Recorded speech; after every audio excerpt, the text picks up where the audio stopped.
గుంటూరు కారం ట్రైలర్ చూశాక స్టోరీ ఎలా ఉండబోతుందో ఈ వీడియోలో చూద్దాం.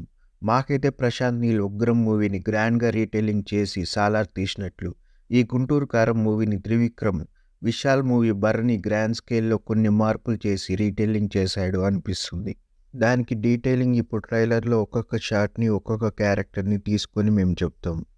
ఈ ట్రైలర్‌లో వచ్చే ఫస్ట్ షాట్ త్రివిక్రమ్ వాయిస్‌తో వచ్చే వాయిస్ ఓవర్‌లో బాగా గమనిస్తే, "వీడు మీ పెద్దబ్బాయి అండి. అనాథలా వదిలేశారు" అని చెప్పడంలో రమ్యకృష్ణకి, ఈశ్వరీరావు మధ్య రిలేషన్ ఈ షాట్‌లో తెలుస్తుంది. ఇక్కడ రమ్యకృష్ణ వాళ్ళ నాన్న ప్రకాష్ రాజ్, అన్నయ్య రావు రమేష్ మాటలు విని తన భర్త అయిన జయరాంని, జయరాం చెల్లెలైన ఈశ్వరీరావుని వదిలేసి వెళ్ళిపోతుంది. ఈ షాట్‌లో మీకది కనిపిస్తుంది. ఇంకా మీనాక్షి చౌదరి ఈశ్వరీరావు కూతురు, జయరాంకి మేనకోడలు. ఇక్కడ జయరాంకి మేనకోడలంటే ప్రాణం. అంటే 'బర్నీ' సినిమాలో ప్రభుకి విశాల్ అంటే ప్రాణంలాగా. ఇక్కడ గురూజీ జస్ట్ రోల్ రివర్స్ చేశాడు. ఇంకా మహేష్ బాబు ఎలివేషన్ సీన్స్ అన్నీ జయరాం కోసమే.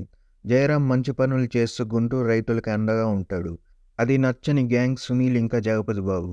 దానికోసమే మహేష్ బాబు వాళ్ళని ఎదిరిస్తాడు. ఇక్కడ కొంచెం 'మిర్చి' ఇంకా 'ఒంగోలు గిత్త' సినిమాలు గుర్తు చేస్తాడు త్రివిక్రమ్. ఈ జగపతి బాబు కూతురే శ్రీలీల. శ్రీలీల మహేష్‌ని ప్రేమిస్తుంది, కానీ మహేష్ బాబు శ్రీలీలతో ఫ్లర్ట్ చేస్తూ ఉంటాడు. ఎందుకంటే శ్రీలీల వాళ్ళ నాన్న అయిన జగపతి బాబు అంటే మహేష్‌కి పడదు కాబట్టి. ఇంకా మెయిన్‌గా రమ్యకృష్ణ ఒక కంపెనీ హెడ్. ఇంకా ప్రకాష్ రాజ్, రావు రమేష్ రమ్యకృష్ణకి తెలియకుండా కొన్ని అక్రమాలు చేస్తారు. ఇక్కడ రమ్యకృష్ణ మంచిదే. తన వెనక ఉండే వారిని నమ్మి కొన్ని పనులు చేస్తుంది. ఆ షాట్స్ ట్రైలర్‌లో మీకు కనిపిస్తాయి. దానివల్ల గుంటూరు ప్రజలు సమస్యల్లో పడతారు. అది జయరాంకి నచ్చదు. దానికోసం జగపతి బాబు ఇంకా సునీల్‌తో ఫైట్ చేస్తాడు. మంచి చేసి అన్యాయాలు తీర్చడం అనుకునే జయరాం, జగపతి బాబు ఇంకా సునీల్ చేసే అరాచకాలకు అలసిపోయి మహేష్ బాబుని రంగంలోకి దింపుతాడు. ఇంకా రమ్యకృష్ణయే తన తల్లి అని తెలిసాక తనను, తన నాన్నను కలపడానికి రమ్యకృష్ణ దగ్గరకు ఎలా చేరుకున్నాడనేదే ఈ కథ.